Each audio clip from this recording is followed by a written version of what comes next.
Hello friends, आपका बहुत बहुत स्वागत है हमारे यूट्यूब चैनल साहस ऑफ सॉल्यूशंस पर। और आज का हमारा टॉपिक है प्रॉमिस vs ऑब्जरेबल्स। मींस कि इस वीडियो में हम प्रॉमिस और ऑब्जरेबल के मेन डिफरेंस पर फोकस करेंगे। हम ये देखेंगे कि प्रॉमिस और ऑब्जरेबल में क्या डिफरेंस होता है। दोस्तों, ये वीडियो आपके लिए बहुत ही इंपॉर्टेंट है क्योंकि आजकल इंटरव्यू में ये क्वेश्चन जनरली पूछे जाते हैं और बहुत सारे व्यूवर्स ने भी हमें डिमांड किया है कि इस पर हम एक वीडियो बनाएं। तो दोस्तों, इससे पहले कि मैं इस वीडियो ट्यूटोरियल को स्टार्ट करूं, मैं आपसे रिक्वेस्ट करना चाहूंगा कि अगर अभी तक आपने मेरे इस चैनल को सब्सक्राइब नहीं किया है तो काइंडली आप इसे सब्सक्राइब कर लें और बेल की आइकन क्लिक कर लें ताकि मेरे आने वाले हर वीडियो का नोटिफिकेशन आपके यूट्यूब ऐप और ईमेल में मिलती रहे। तो दोस्तों, चलिए स्टार्ट करते हैं इस वीडियो ट्यूटोरियल को।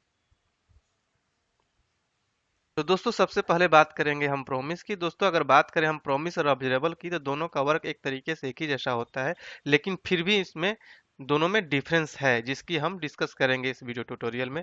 दोस्तों, प्रॉमिस क्या करता है कि promise work with asynchronous operation and they either return as a single value. Means कि ये क्या करता है कि सिंगल वैल्यू रिटर्न करता है या फिर कोई एरर मैसेज रिटर्न करेगा। जब भी हम प्रॉमिस के साथ वर्क करते हैं तो ये क्या करता है कि ये तो या तो सिंगल वैल्यू रिटर्न करेगा, मीन्स कि प्रॉमिस रिजॉल्व हो गया, या फिर कोई अगर प्रॉमिस रिजेक्ट हो जाता है तो एरर मैसेज रिटर्न कर देगा।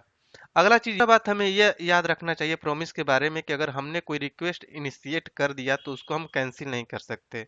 हालांकि कुछ लाइब्रेरी है ऐसे प्रॉमिस का जो कि हमें अलाउ करता है प्रॉमिस की रिक्वेस्ट को कैंसिल करने के लिए, बट जावा स्क्रिप्ट का नेटिव प्रॉमिस जो है इसे अलाउ नहीं करता है।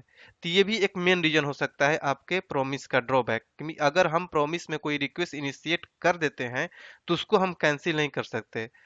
अगर कोई इशू भी आता है तो उसको हम कैंसिल नहीं कर सकते। तो आगे हम ये देखते हैं कि कौन कौन से प्रॉमिस के प्रॉब्लम्स है।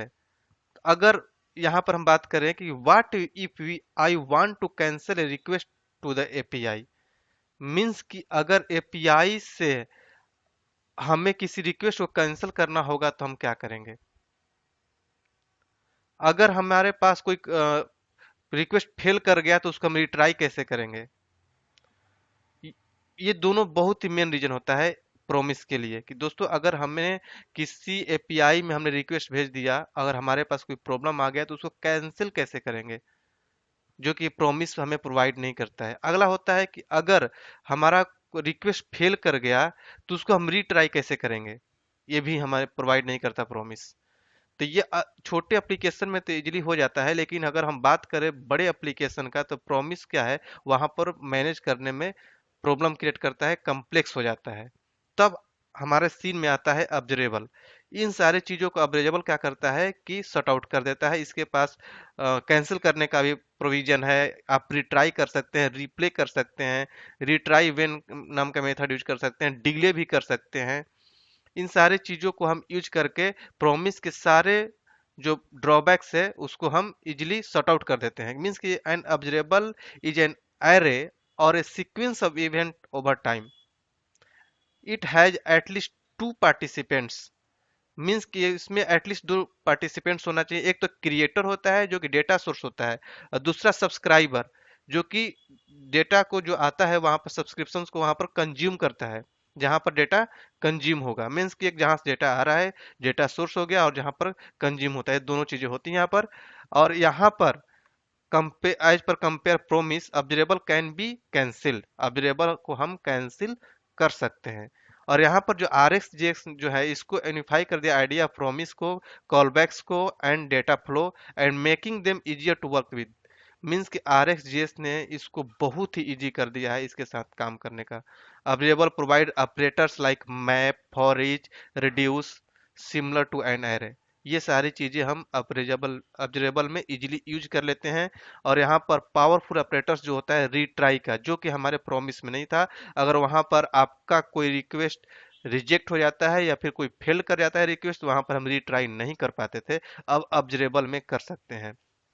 उसके बाद रिप्ले भी कर सकते हैं। एक रिट्राई वेन का भी मेथड लगा सकते हैं, कब हमें रिट्राई करना है, या हमें किसी रिक्वेस्ट को डिले करना है कितने देर के लिए, तो डिले का भी मेथड है। मीन्स कि बहुत ही इजी कर दिया है ऑब्जरेबल ने किसी भी रिक्वेस्ट को भेजने के लिए, डिले करने के लिए, रिट्राई करने के लिए। तो ये मेन डिफरेंस है दोनों में। इसका हम एग्जाम्पल करके देखेंगे तब आपका कंसेप्ट और अच्छे से क्लियर होगा। तो चलिए चलते हैं प्रोजेक्ट की तरफ और एक प्रोजेक्ट क्रिएट करते हैं और उसके बाद उसमें हम एग्जाम्पल करके देखते हैं कि दोनों में वहां पर आपको लाइव डिफरेंस दिखेगा कि क्या दोनों में मेन डिफरेंस दिख रहा है। तो दोस्तों इसके लिए क्या करना होगा कि हमें कि नोट का कमांड प्रॉम्प्ट खोलना होगा, यहाँ पर नोट टाइप करेंगे। इसके लिए आपको अपने सिस्टम में नोट जेएस इंस्टॉल होना चाहिए। उसके बाद हम क्या करेंगे कि जिस ड्राइव में हमें जाना होगा उस ड्राइव में जाएंगे। उसके बाद इस ड्राइव में किस फोल्डर के अंदर हमें प्रोजेक्ट क्रिएट करना है उस फोल्डर में जाएंगे। सीडी मान लो हमें प्रोजेक्ट्स नेम का फोल्डर में जाना है तो इसमें आएंगे और उसके बाद हम क्या करेंगे कि यहाँ पर लिखेंगे एनजी न्यू और जिस नेम से हमें प्रोजेक्ट क्रिएट करना होगा उस का नेम लिखेंगे हम यहाँ पर। जैसे मान हम लिख लिया आपने एंगुलर प्रोजेक्ट, इंटर हिट करेंगे। इसके बाद हमसे ये पूछेगा कि आप इस प्रोजेक्ट में राउटर कॉन्फ़िगर करना चाहते हैं नहीं चाहते हैं। अगर हम यस करते हैं यहाँ पर ये पूछ रहा है कि would you like to add Angular routing, तो अगर हम यस करते हैं तो अपने आप राउटिंग का जो फाइल होता है बाय डिफॉल्ट ऐड कर देगा। यहाँ पर वाई कर लेंगे। इसके बाद हमसे पूछेगा कौन सा सीएसएस ऐड करना चाहते हैं, तो आप एरो की का यूज करके आप अपना वो सीएसएस सेलेक्ट कर सकते हैं जो बाय डिफॉल्ट होगा। तो इसको हम सेट करके हम इंटर हिट करेंगे। इसके बाद हमारा प्रोजेक्ट क्रिएट होना स्टार्ट हो जाएगा। ये थोड़ा सा टाइम लेता है, थोड़ा सा पेशेंस रखेंगे। उसके बाद हम आगे देखेंगे इसको एनजी सर्व करके कि हम ब्राउजर में कैसा दिखता है। उसके बाद हम वीएस कोड में चलेंगे और आगे का प्रोजेक्ट बनाएंगे। तो ये क्रिएट हो चुका है। चलिए चलते हैं वीएस कोड ओपन करते हैं और यहाँ पर प्रोजेक्ट को लोड करेंगे। यहाँ से हम ओपन फाइल में जाएंगे, उसके बाद ओपन फोल्डर क्लिक करेंगे। यहाँ से अपना प्रोजेक्ट सेलेक्ट करेंगे जिस जो हमने अभी प्रोजेक्ट क्रिएट किया था एंगुलर प्रोजेक्ट। उसके बाद सेलेक्ट फोल्डर करेंगे और ये हमारे यहाँ पर लोड हो जाएगा। तो आप देख सकते हैं यहाँ पर हमारा सारा फोल्डर जो है लोड हो गया है। एसआरसी के अंदर जो हमारा ऐप फोल्डर होता है इसके अंदर जो हम ऐप कंपोनेंट एचटीएमएल जो भी होता है सारा चीज़ हमारा प्रोजेक्ट लोड हो चुका है। इसको पर चलिए सबसे पहले हम एनजी सर्व करके देख लेते हैं कि कैसा बाय डिफॉल्ट पेज ओपन होता है। व्यू में जाएंगे, उसके बाद इंटीग्रेटेड टर्मिनल ओपन करेंगे और यहाँ पर हम लिखेंगे एनजी सर्व। एनजी सर्व करते ही इंटर हिट करेंगे। उसके बाद जैसे ही कंपाइल हो जाएगा, थोड़ा सा टाइम लगता है, उसके बाद हम जाएंगे ब्राउजर में जो इसका बाय डिफॉल्ट पोर्ट होता है 4200 उस पर ओपन करेंगे। ये कंपाइल हो रहा है अभी। तो ये कंपाइल हो चुका है। चलिए ब्राउजर में देखते हैं इसका इफेक्ट कैसा है। तो ये दोस्तों ये हमारा जो बाय डिफॉल्ट पेज होता है ये ओपन होता है। तो चलिए चलते हैं आगे के कोडिंग करते हैं अब। तो इसके बाद सबसे पहले क्या करेंगे कि हम जाएंगे app.component.html पर और यहाँ पर जो हमारा पहले से बना बनाया ये सारी चीज़ें हैं। इमेज इसकी कोई ज़रूरत नहीं है, इसको डिलीट कर देंगे और टीएस फाइल पर जाएंगे और यहाँ पर हम टाइटल को सॉर्स ऑफ सॉल्यूशंस कर सकते हैं।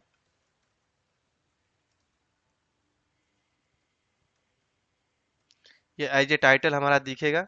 आप रख भी सकते हैं, नहीं भी रख सकते हैं। अगला स्टेप क्या होता है, तो यहाँ पर एक हम कंसेप्ट सोच लेते हैं दोस्तों कि हम लेते हैं कि हमारे पास एक सर्वर है जहाँ पर वेब एपीआई रखा हुआ है। यहाँ पर मान लो सर्वर है, यहाँ पर वेब एपीआई रखा हुआ है और यहाँ से हम क्या कर रहे हैं एक टेक्स्ट बॉक्स से हम किसी कंट्री के नेम को सर्च कर रहे हैं।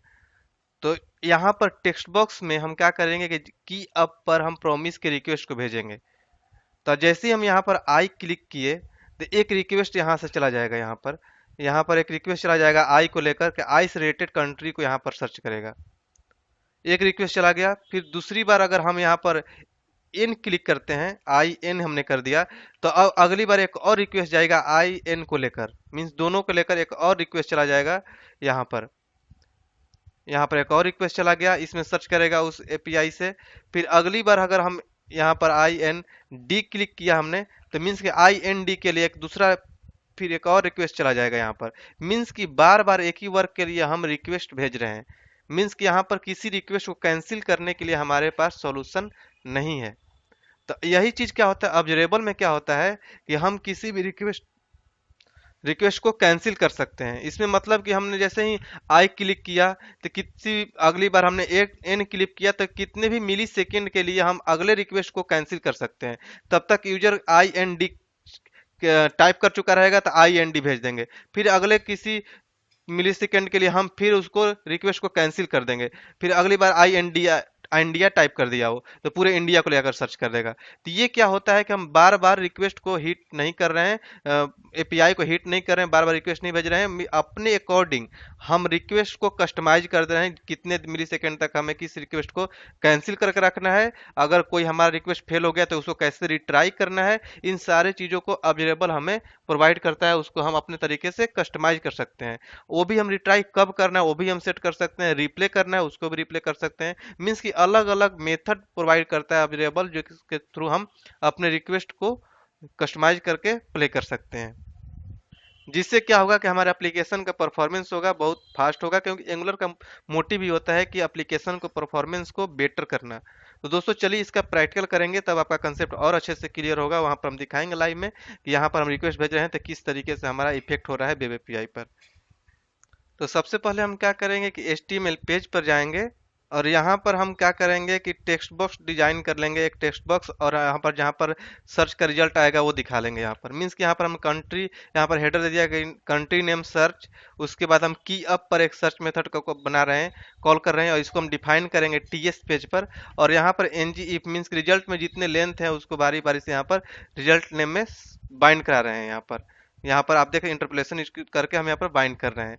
तो अगला स्टेप हमारा होगा कि चलेंगे app dot component TS page पर, और यहाँ पर हम, तो सबसे पहला स्टेप हमारा क्या होगा कि HTTP क्लाइंट को हम इंपोर्ट करेंगे। आई इम्पोर्ट इंपोर्ट यहाँ पर हम करेंगे फ्रॉम, और यहाँ पर @ एंगुलर कॉमन स्लैश HTTP को हम रख लेंगे यहाँ पर, और यहाँ पर हम क्या करेंगे लिख लेंगे HTTP क्लाइंट।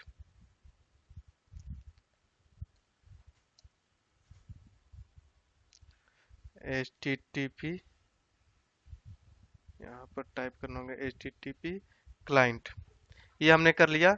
उसके बाद हम क्या करेंगे कि यहाँ पर एक कंस्ट्रक्टर ले लेंगे, और कंस्ट्रक्टर में इसको इंजेक्ट कर लेंगे।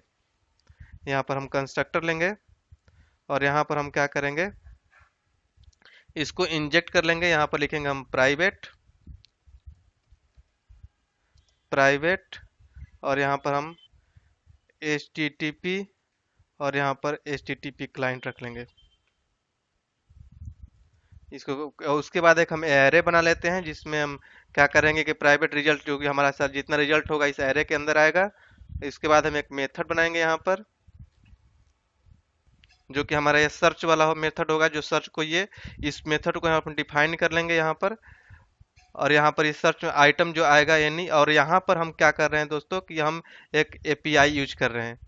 ये यूआरएल है जो कि रेस्टफुल एपीआई का यूआरएल है, यहाँ पर हम इसको यूज कर रहे हैं। इससे हम हिट करेंगे यहाँ पर, और टू प्रोमिस मीन्स कि हम प्रोमिस यूज कर रहे हैं। यहाँ से रिक्वेस्ट जाएगा, और उसके बाद यहाँ पर डेटा आ जाएगा यहाँ पर, और इसके हम यहाँ पर डेटा क्या करेंगे कि दिस डॉट रिजल्ट में डेटा को हम सेट कर देंगे।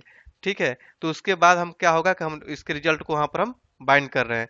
तो इसके बाद इसको यूज करने के लिए हमें क्या करना होगा, ऐप डॉट मॉड्यूल और TS फाइल में जाएंगे, और यहाँ पर हमें इंपोर्ट करना होगा, import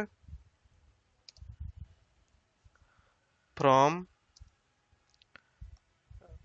@angular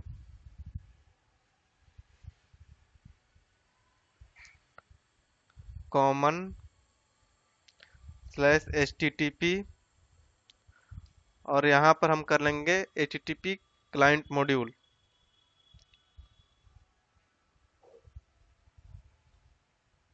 HTTP client module को इंपोर्ट कर लेंगे, और इसको हम जैसे ही कोई भी मॉड्यूल इंपोर्ट करते हैं तो हम यहाँ पर इंपोर्ट्स के अंदर रखते हैं।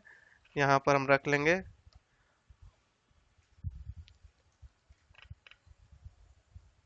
इसको कॉपी करना होगा, केवल इसको कॉपी करेंगे और यहाँ पर रख लेंगे इसको, और यहाँ पर कॉमा लगाएंगे। इसके बाद हम इसको रन कराकर अपने ब्राउजर में देखेंगे इसका इफेक्ट। तो यहाँ पर देख सकते हैं आपके ब्राउजर में ऐसा इफेक्ट दिखेगा। यहाँ पर कंट्री नेम सर्च का आ रहा है, और एक टेक्स्ट बॉक्स आ रहा है। मीन्स कि यहाँ पर इस टेक्स्ट बॉक्स में किसी भी कंट्री का नेम टाइप करेंगे यहाँ पर, तो उसका इफेक्ट नीचे उसका लिस्ट दिखने लगेगा। और यहाँ पर इसके इफेक्ट कैसे होता है, कैसे रिक्वेस्ट जाता है, उसको देखने के लिए हम यहाँ पर इंस्पेक्ट करेंगे, और इंस्पेक्ट करके हम इसके कंसोल में जाएंगे, और यहाँ पर उसका इफेक्ट देखेगा। देखिए, मैं मान लीजिए कि हम इंडिया सर्च करने जा रहा हूँ, जैसे ही मैं आई टाइप करूंगा आप देख सकते हैं कि आई जितने भी कंट्री में है वो सारे कंट्री का नेम यहाँ पर आ गया, और यहाँ पर देखिए 226 रिजल्ट आ गया।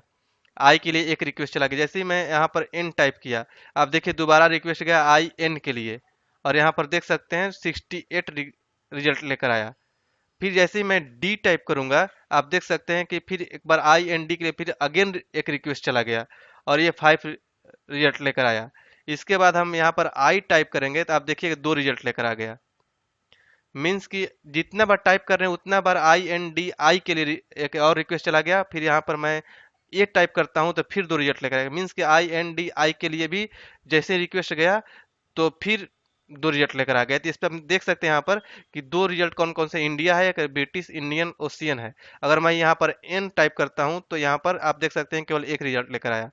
मीन्स कि जितने कैरेक्टर हम टाइप कर रहे हैं उतना बार रिक्वेस्ट जा रहा है हमारे एपीआई पर, सर्वर पर। तो ये एक ड्रॉबैक है जो कि आपके एप्लीकेशन को स्लो कर सकता है, बड़े एप्लीकेशन में बहुत ही बड़ा इफेक्ट ला सकता है।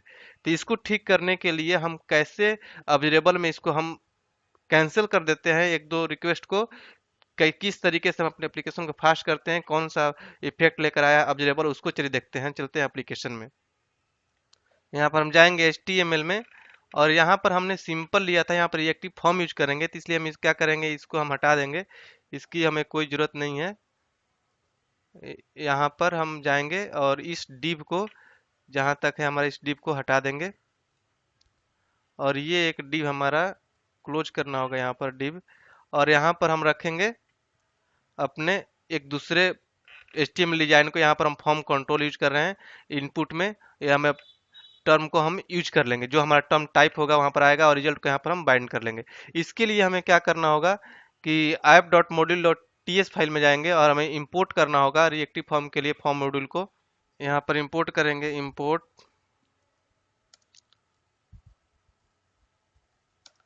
फ्रॉम @angular, और यहाँ पर फॉर्म्स ले लेंगे। यहाँ पर हमें फॉर्म्स लेना होगा, और फिर उसके बाद इसमें हम क्या करेंगे, फॉर्म मॉड्यूल को, फॉर्म मॉड्यूल रखेंगे, उसके बाद रिएक्टिव फॉर्म मॉड्यूल, दोनों को इंपोर्ट कर लेंगे। जैसे हम कोई भी मॉड्यूल इंपोर्ट करते हैं तो इसको हमें क्या करना होता है कि यहाँ पर इंपोर्ट्स के अंदर रखना होता है, यहाँ पर कॉमा रखेंगे, और इसको यहाँ पे पेस्ट करेंगे, फिर एक और कॉमा लगाकर, और इस रिएक्टिव फॉर्म मॉड्यूल को भी यहाँ पर हम रख लेंगे। उसके बाद अगला स्टेप क्या है कि हम जाएंगे app.component.ts पेज पर, और यहाँ पर हम क्या करेंगे, फॉर्म कंट्रोल और RxJS को इंपोर्ट कर लेंगे। हमें फॉर्म कंट्रोल को इंपोर्ट करना होगा, फिर RxJS में हम ऑपरेटर्स के लिए इसको इंपोर्ट करना होगा। उसके बाद हम क्या करेंगे, यहाँ से हम इस सर्च, जो हमारा सर्च मेथड है, इसको हटा देंगे, इसी हमें कोई ज़रूरत नहीं है, इसको हटा लेंगे। यहाँ पर एक हम टर्म बनाएंगे, और फॉर्म कंट्रोल को इस टर्म में रख लेंगे। उसके बाद हमारा अगला स्टेप होगा ng init रख, और यहाँ पर हम क्या करेंगे, ng init हमने रख लिया। और इसके बाद इसमें क्या है कि हम यहाँ पर देख सकते हैं कि ng init के अंदर हम this dot term dot value changes को काउंट कर रहे हैं। यहाँ पर ये, इसके लिए हमें मीन्स कि हम यहाँ वैल्यू चेंज कर रहे हैं। उसके बाद मीन्स कि इतने हम Downs D bounce time means कि 400 मिली सेकेंड, इसको हम क्या कर रहे हैं कि उसको कैंसिल कर रहे हैं। इसके बाद यहाँ पर हम एपीआई को कॉल कर रहे हैं, फिर उसके बाद हम यहाँ पर डेटा को दिखाएंगे। मीन्स कि ये क्या करेगा, इतने मिली सेकेंड तक हमारे जितने भी रिक्वेस्ट होगा उसको कैंसिल कर देगा। तो यहाँ पर कुछ एरर आ रहा है, इसके लिए हमें क्या करना होगा कि RxJS को हमें यहाँ पर इंस्टॉल करना होगा। यहाँ पर हम Ctrl+C करेंगे, और इस टर्मिनेट करेंगे इसको, और यहाँ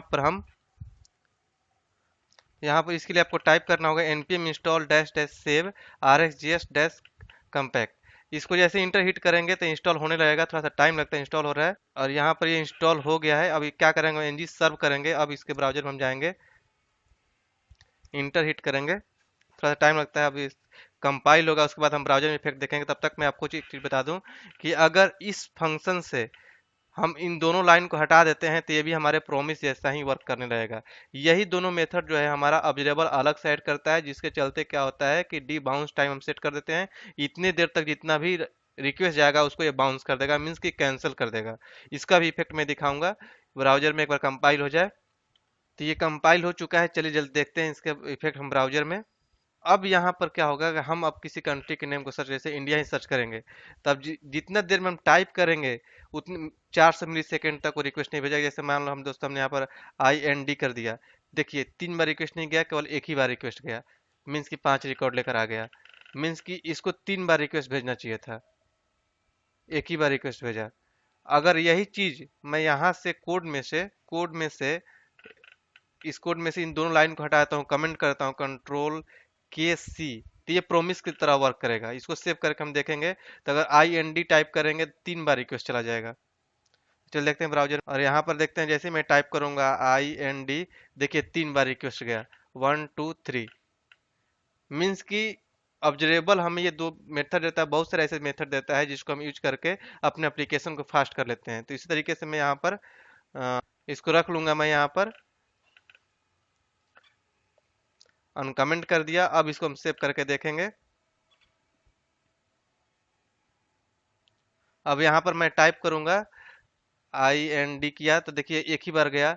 मीन्स कि इतने सेकंड तक हमारे सारे जो रिक्वेस्ट हो रहा है उसको बाउंस कर दे रहा है। इससे हमारा क्या होगा, एप्लीकेशन फास्ट हो जाएगा। इतनी ये सारे डिफरेंस होते हैं प्रोमिस और ऑब्जरेबल में। आई थिंक आपको समझ में आ गया होगा। फिर भी आपके माइंड में कोई कंफ्यूजन हो तो हमारे कमेंट बॉक्स में जरूर शेयर कीजिएगा।